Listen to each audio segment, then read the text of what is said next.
Good evening. Welcome to the August 18th, 2015 Planning and Zoning meeting. If you could please stand for the Pledge of Allegiance, then a moment of silence.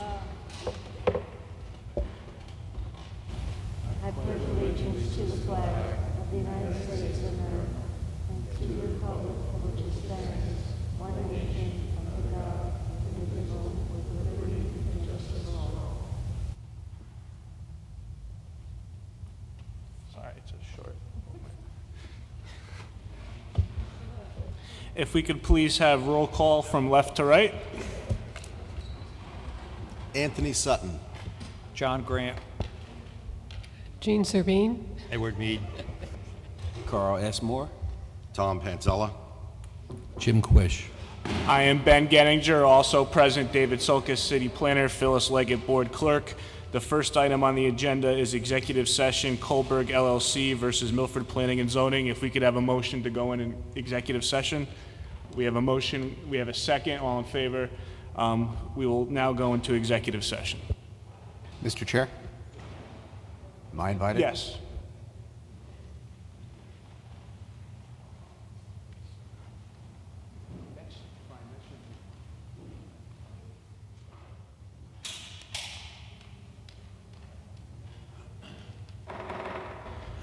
All right, we're back on the record and out of executive session. The next item on the agenda is 460 Bick Drive, withdrawal of Garden Homes versus Planning and Zoning Board.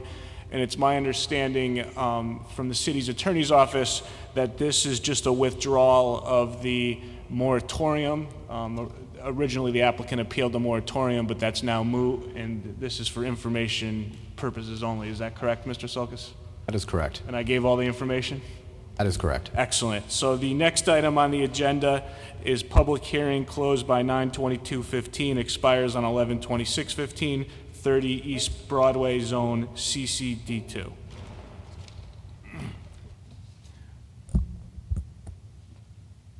Good evening, Mr. Chairman, members of the board. Just for the record, my name is Thomas Lynch. I'm an attorney with the law firm of Lynch, Trembicki, and Boynton, and my office is located here in Milford at 63 Cherry Street. And I'm just reporting to you tonight. I'm sure that you were probably told by David ahead of time, but we're going to ask that that matter be put off to your September 2nd meeting. We were prepared to come before you tonight with an application to amend the special permit for the Beach Village condominiums located at the intersection of East Broadway and Naugatuck Avenue with some modifications to the existing approval. But David's memo brought to light the fact that a portion of the property comes within the coastal area management purview. So Ron Wasmer, who is the site engineer, has put together a revised CAM application. He has submitted it to John Goucher of the state DEEP. We anticipate getting a quick response from John for that. But to make the file complete, we're asking to have this just put off until your September 2nd meeting. Actually, it's September 1st, I believe it is. All right, that brings us to the next item on the agenda, which is public hearing closed by 8/25/15, expires on 10/29/15, 33 Schoolhouse Road, Zone CDD-3. Right. Thank you, Mr. Chairman, and again, Thomas Lynch, representing on this application CT Storage of Milford, LLC, and its principals who are with me here tonight, J.R. Clisham and his father, Ronald Clisham. My clients have operated their business for many, many years. It's a family-run operation, currently operating some 12 self-storage facilities in Massachusetts and Connecticut. And JR actually will have some comments at the end of my presentation just to give you a feel for their business. But they're before you tonight with an application to develop two buildings on this site, one building of some 51,000 square feet, and a second building with 33,150 square feet. It's an application for site plan review as well as a special exception. And the reason that this is being presented to you as a special exception is because the property is located in the CDD3 zone. And that corridor design district coming from Devon into the center of Milford allows for a variety of commercial uses, restaurants, retail uses, and the like, but a self-storage facility is not enumerated as either a permitted use or a special use. So that we're before you tonight seeking a special exception.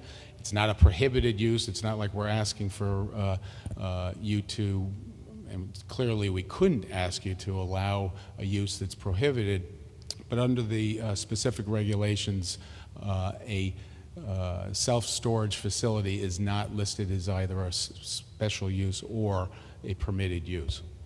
So the first page of the engineering plans that have been submitted to you, Jim Samachik from Southington is also with us tonight, and he's going to go through the detailed items of the site plan after I give you a pretty brief overview. But basically, the property consists of some 3.5 acres. There's a 1/2 acre parcel with a single-family residence on it, and the other 3 acres in the back were previously used by the Dan Perkins Chevrolet as storage for cars. So that is the area, the large area in the rear, whereas you see on the second sheet, actually S1 of the site plan, that area is where the retention pond will be to accommodate the stormwater runoff that will be generated on the site. And Jim, of course, will go through the details of that. That particular area also necessitated an application to the Inland Wetlands Agency, which was approved late last year, so there is a wetlands permit for the site. The 2 buildings, as I mentioned, will be a total of roughly 83,150 square feet. There'll be some 595 storage units on the sides, ranging from very small closet-type facilities to others. I think the largest ones will be some 300 square feet on the site. There will be one entrance coming in off of Schoolhouse Road, and you know, I think it's important to note, especially in light of the fact of the zone that this is located, and I'm going to get into it in a second when we talk about the parking on the site, but self-storage facilities are very low users and generators of traffic. And again, considering the fact that this is in the CDD3 zone, it's a zone that could accommodate development of retail and commercial use. We like to think that this really is good for the area because it's going to generate a very low volume of traffic.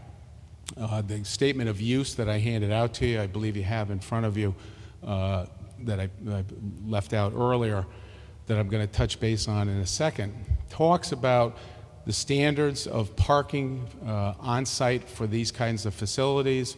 And I'm going to get into some of the other towns who have actually amended their zoning regulations to accommodate the fact that a very low number of parking spaces is needed for these kinds of facilities and this use. Now, Milford does not have specific parking regulations for self-storage facilities.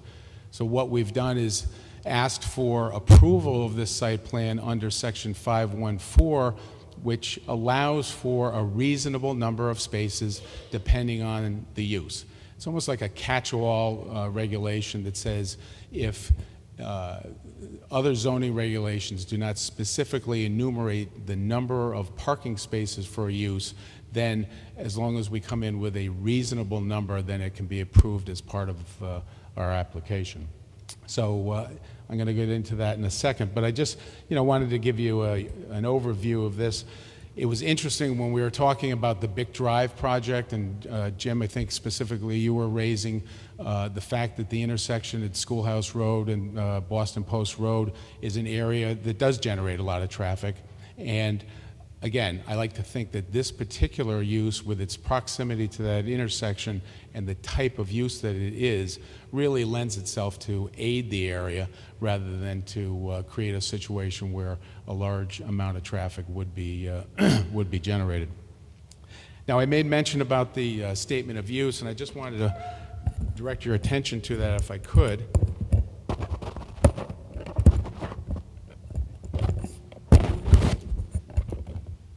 Some of the numbers in there have changed slightly because this document was actually put together when we first started the application project. But, you know, again, stressing the fact that this type of a use does, in the industry, generate a situation where a limited number of parking spaces is required.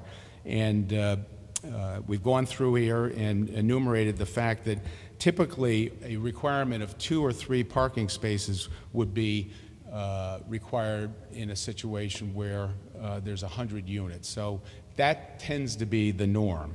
And what we've done is in the other towns here in Connecticut where my clients have operated facilities, there's actually been changes to the zoning regulations to actually address the number of parking spaces needed for a self-storage facility.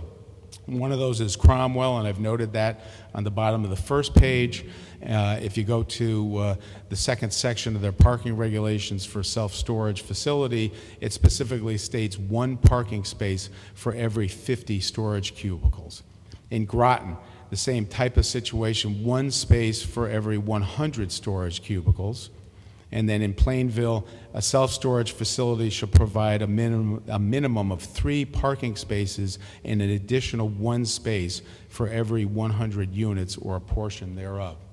So on our plans here, we've provided a total of 14 parking spaces. 13 of them are spread throughout the site with 1 handicap space, and we feel that that is in line with industry standards for this type of use, and we've given you those numbers in the handout. We've also attached with that handout the site plans for the other properties that my clients have developed across Connecticut, again showing the layout of the parking and the fact that in those towns it actually meets the standard of the zoning regulations as they were changed. But again, we don't have that here in Milford, but we do have section 514, and reading it for the record, it states that reasonable and appropriate off-street parking for buildings and uses not specifically listed shall be determined in each case by the board upon consideration of all factors entering into the parking needs for each use. So again, no specific regulation exists for self-storage, but based upon the fact that, you know, with these kinds of facilities, you don't have a regular flow of cars coming in like a retail use or a restaurant or a similar use that would be allowed in this zone. You have people who typically come in, they leave their things into the storage unit, and then 6 months or a year later they come back and they retrieve their items. So there really isn't a regular flow of traffic in these kinds of facilities. So with that, I'm going to turn things over to Jim. He's going to go through the particulars of the site plan. We have been working on this project literally for a year. A good portion of the time was spent with the Inland Wetlands Agency because, as I mentioned, we had to get a permit from that agency to allow for work within their review area. There's no filling of wetlands on this project, but the retention pond was within their review area. With the winter, it was difficult to have site walks, and approval. That approval process basically got delayed during the winter months. The last thing that I wanted to mention is prior to our July 21st meeting, if you recall, I opened up the public hearing but asked to have it continued because David had made some comments in his staff memo that needed to be addressed, and they have been addressed. With the plans that we left with Phyllis earlier in the week, there was a cover sheet that Jim had attached, basically laying out how he addressed all of David's concerns. I think the specific ones, or the major ones, were the fact that there wasn't a 5-foot landscape buffer in front of the large building. That was installed. There wasn't lighting schematic information that was included, so that's been put forth on the lighting plan. And there were some comments from the Tree Commission that we've addressed and agreed to go along with. But I think most importantly, David was raising questions about the actual facade of the building, and we've brought elevations and pictures to show really how beautiful these buildings are going to be. We weren't intending to put the finished showcase glass across the back of the buildings facing the railroad tracks. David felt that that was something that should be done as part of the overall presentation of the plan. And quite honestly, my client agreed to do that, and those plans were changed. And I think David will have his own comments relative to his satisfaction with that. So with that, I'm going to turn things over to Jim and have him go through the site plan.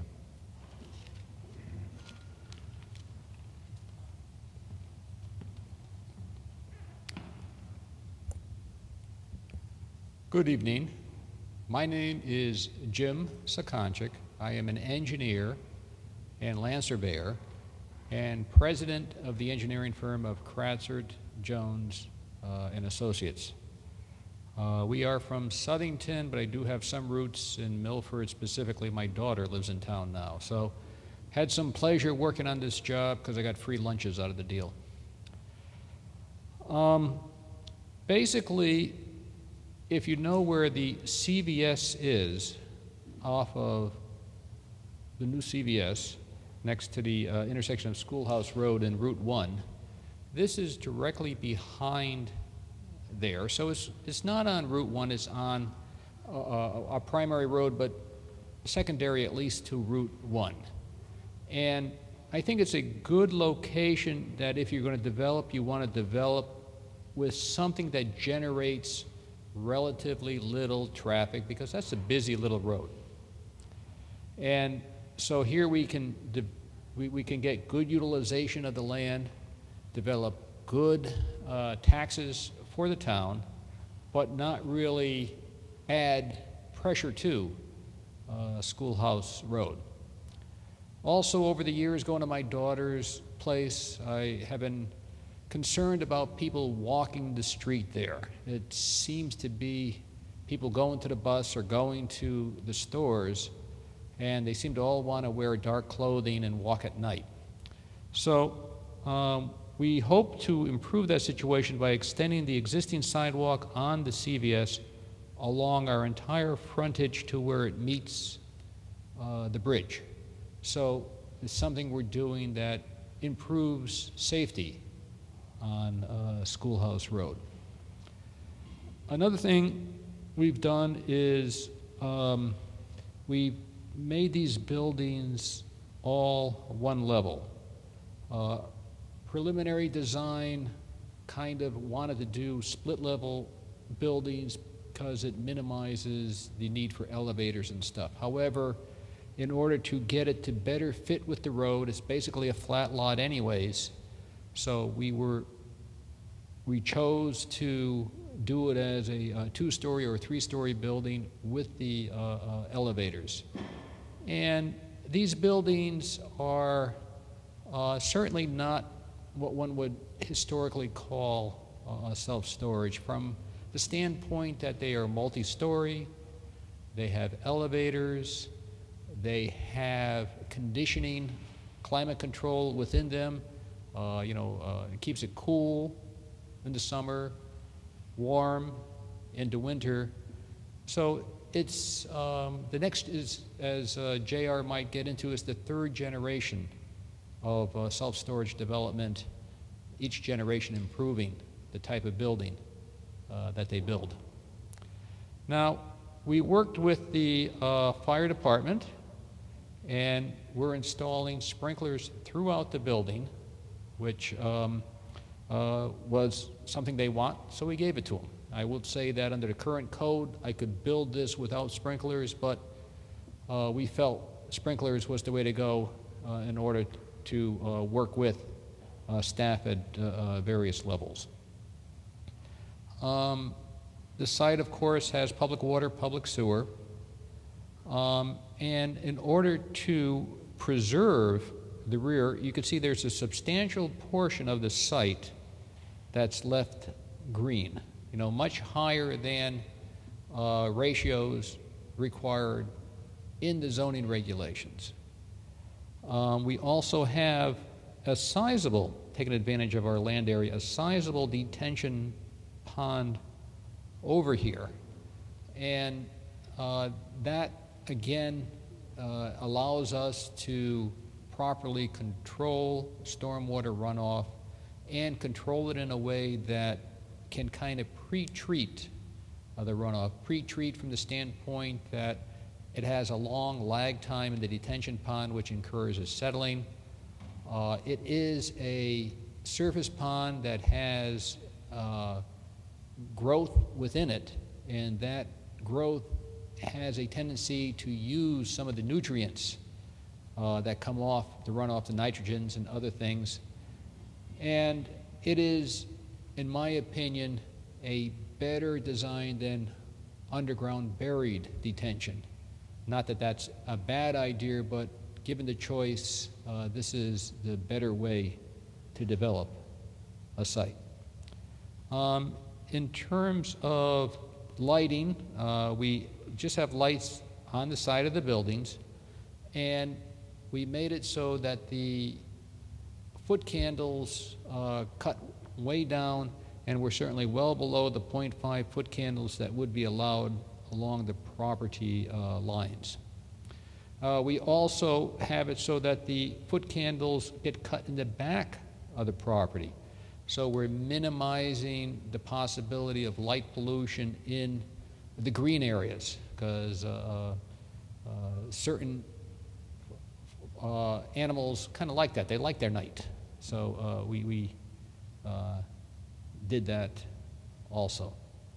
Worked with the fire department, and also in terms of making sure that they had adequate turning radiuses all around the building. And we met with them and met their requirements on that. As mentioned, we did get a wetlands permit for our activity, and again, we are keeping our activities to the portion of the site already affected by the previous use. A larger area of the site, which I'm going to outline, going right over here, along an existing fence, down an existing fence, across the front and back, that was all historic parking use. And so we're pretty much developing areas that have already been impacted either by that use, which surrounds a existing single-family home right over here, which I believe is non-conforming for the area, so that home will be removed. In terms of landscaping, we tried to use the tall arborvitaes placed along areas in order to break up our front. We basically have them situated 3 places along the frontage, and kind of each side of we got 2 doors in front, so we have a landscaped area focused on the arborvitae with low junipers, and that gets repeated along the length of the building, and I think that gives contrast and nicely sets off the materials being used for the building. So I've worked with the Clishams and have developed numerous sites with them in Massachusetts and Connecticut. So we kind of know what works for us, and I'm happy to say that this site works well for us. We're able to work with the site in a way that allows us to develop it in a way that works, I believe, for the city of Milford as well as for us as developers. Thank you.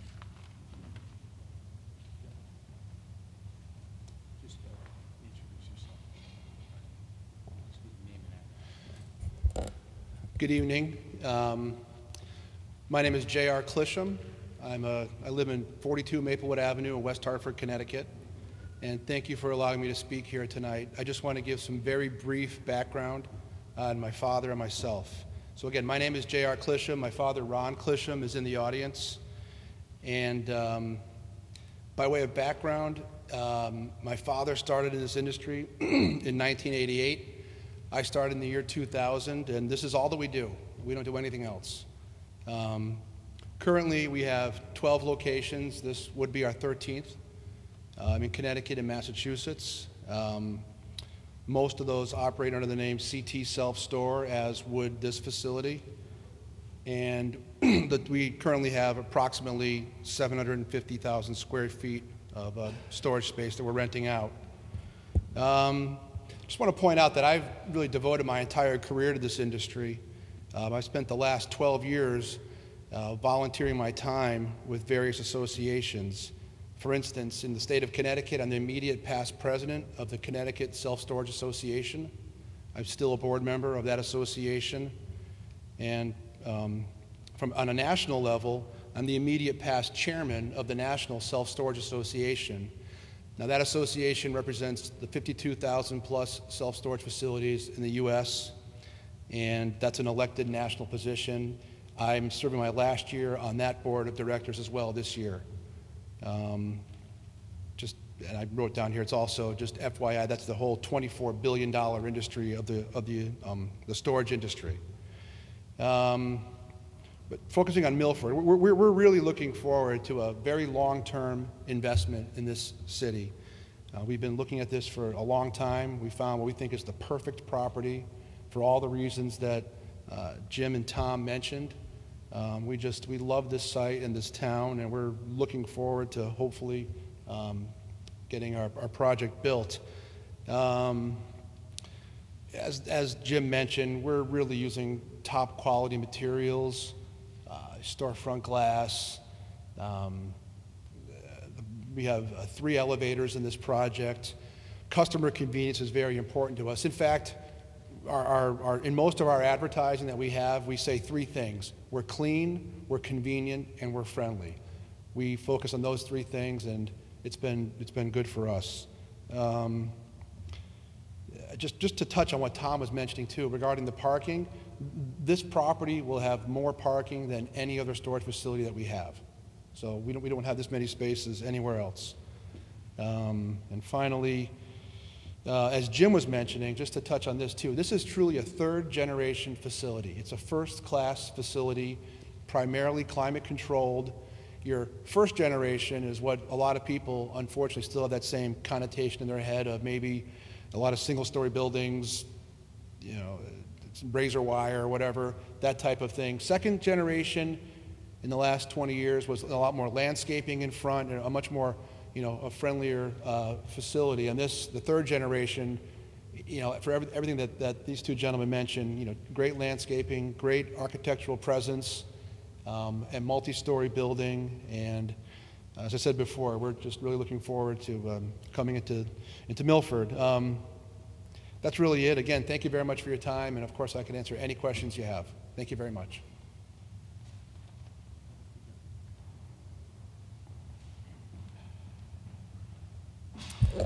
Mr. Chairman, that concludes our presentation to you tonight, and if the board members have any questions collectively or singularly, we can answer them for you. Thank you. Great, thank you. Any comments from staff?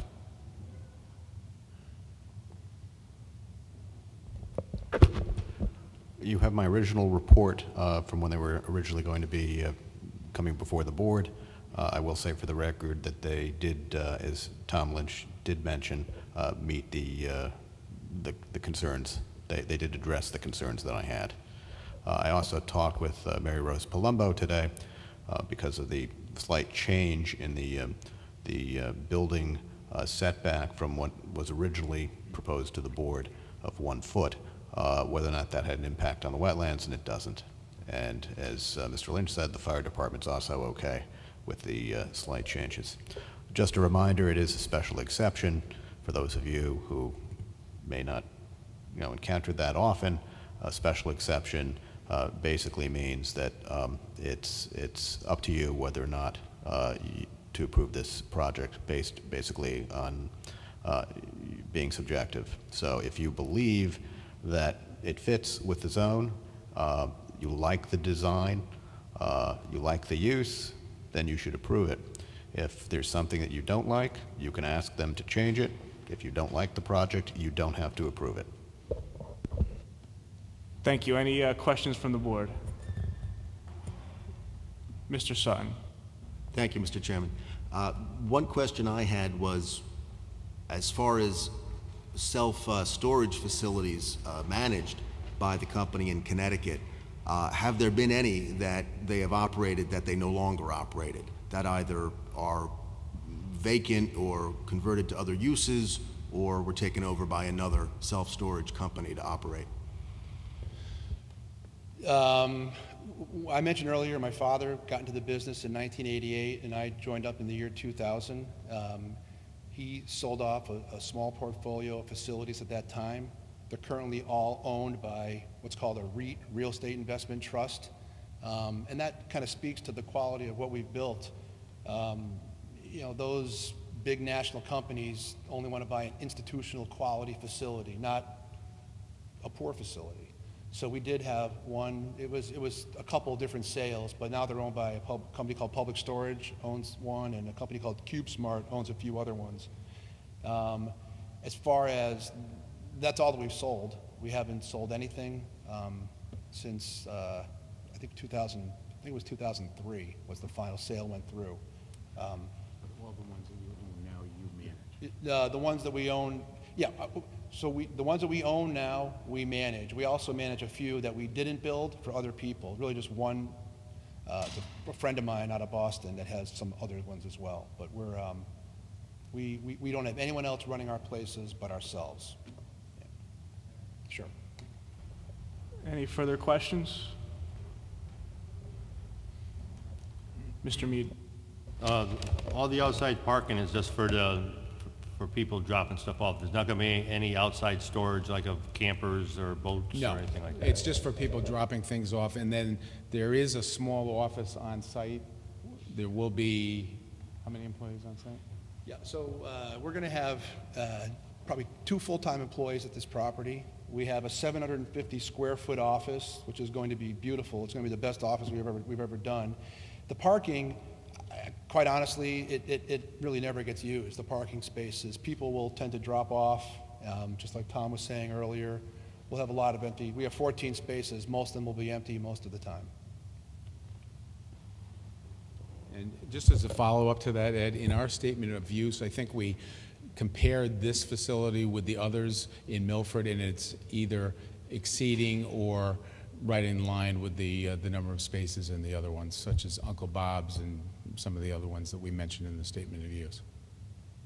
Just one more question. Do you have a restriction on what you can store, like flammables, propane, anything along that line? We absolutely do. We have a lease. We use the same lease for all of our facilities. We update it every year based upon case law. And as I told you before, I'm very involved with the industry, so we have the most up-to-date lease, and we have a lot of restrictions on especially any kind of flammables. But just kind of like in a lot of things, you know, the best way is to, you know, run your facility properly, to have your managers on site, to have them walking around, knowing what's going on in the property. And I'll also mention that all the facilities that we manage and own are within an hour drive from where I live, and that's by design. We are not looking to be, we could have, but we don't want to be far flung out there and not have really control of what we own and manage. So the best way to stay on top of that is just to run your facility the right way. What about access? Is there hours of operation? Yeah, I'll stay up here. Our hours of operation across the board, we have our office is staffed from 9 to 6, 6 days a week. We're closed on Sunday. The office is. The actual facility itself, we vary from either the gate access is from either 6 a.m. to 9 p.m. or 6 a.m. to 10 p.m. It varies between sites, and that's 7 days a week. We, on an extremely limited basis, give 24-hour access. We don't believe in that. Bad things tend to happen at night. We only give that access to commercial companies. A lot of them, especially cleaning companies, we have a lot of those customers. Other delivery companies too. We'll give them access. And then if you're an individual, we have the most up-to-date management software system around. And we could provide somebody with a limited window of 24-hour access if they happen to be moving, so they're not inconvenienced. If they're going to be moving in or out and they have to stay a little bit later, they can, well, let me back up. We have we have several access code points where you have to type in your access code to enter the facility. There's going to be a gate out front, and then also to get into the buildings, you have to enter it, twice. We can provide a limited window for those people for, again, convenience. Thank you. Any further questions? Seeing none, we will open this up for public comment. Before I read the procedures, is there anyone for or against this application? Seeing no one for or against this application, does the board have any questions before we close the record? Ms. Servine. I just wanted to clarify, is there someone on site there in 24 hours? No, there's not. None of our properties have live-in managers. That used to be the case, I guess, more back in the 70s and 80s. It's really not what's happening now. So we have the property will be staffed 6 days a week from 9 a.m. to 6 p.m. Any further questions? Seeing none, we will close the record. Does anyone see any reason why we cannot act on this tonight? Seeing no reason, would anyone like to make a motion? Mr. Quish. I'd make a motion to approve as submitted. Having a motion, do we have a second? Mr. Mead, a second. Any discussion on the motion? Seeing none, all in favor? Anyone against? Motion passes. The next item on the agenda is liaison reports. Anyone with a report? Mr. Mead? No report. Next month, he promises. Next item, Regulation Subcommittee, Mr. Grant. No update at this time. Next item on the agenda is approval of minutes. Anyone with any comments or a motion? Motion to approve. Having a motion and a second by Ms. Servine. Any discussion? Seeing none, all in favor? Motion passes. Next item on the agenda is Chair's report. I will let Ms. Servine speak about the great productive meeting we recently had with the Fire Commission and the Fire Chief. Well, you could do this as well, Mr. Gettinger. We had I would say, a short but very productive meeting with the fire department, and you had before you what we never knew existed, was site plan review guidelines that the fire department does apparently complete with, I guess, each application. Would that be correct, Mr. Sokas? They must do this with every application? Yes. Yeah. And do you get this? No. No. But it was helpful because it clarified a lot of our questions that we have are answered on this review sheet, and I was very glad to see it, and hopefully we might be able to get a copy of this with each application. Yes, that was the result of the meeting. Yeah. They're going to submit that as well as the memo. Yeah, so it would save us a lot of talk time and questions that we usually have, and this covers it. So, Phyllis, did you? I'm going to be I'll be emailing that. Because they have been attached. Oh, that's great, because I was very surprised about this, and I was very happy to see it as well. And we'll see some interesting facts in there. And then we didn't meet with the police yet, but I'll pass that to you. We hope to meet with the police department as well and follow up with our questions mostly about how they do their reviews and clarify that. Did I forget anything? No. Oh, yes, there was one thing that came up. Mr. Sokas suggested we were talking about access ways, like to larger, like Bick Drive or Whalers Farm Road, and how we might be able to get some kind of possibly an ordinance that would be written to require 2 entrances or 2 access ways to larger applications. And the fire department seemed very eager to have something like that, and they said if we could formulate the ordinance, that they would certainly back it up. And that I know I've already spoken with at least one person on the ordinance committee, and they'd be willing to put that forward on the Board of Aldermen, and it probably shouldn't be a problem. especially with the fire department backing us. Yeah, and just to fill in some details, the sheet that you've been handed tonight, their site review guidelines, those are based on the fire regulations the fire department has to abide by. And, you know, as we know, in several discussions this board has had with several of the larger projects, this board raised concerns about the lack of two entryways onto the property. As Fire Marshal Baker said, well, you know, that's all well and good. Their regulations don't require that. So having said that, that's where this discussion then changed to, well, you know, if we have a local ordinance that requires it, that's different because that's local and not part of the fire code. So I'll be drafting something that will require two means of access to a property of a particular size. What that size is, I don't know yet. I've got to sort of figure out a threshold. And if board members have any thoughts on what you think the threshold should be, by all means, you know, give me a call or send me an email. Let me know your thoughts. Oh, there might be comparisons, I imagine, to other municipalities as well. Oh, I forgot what I was going to say. Oh my, I'm getting old. I forget. One thing I retain, the second one I always forget. Mr. Moore.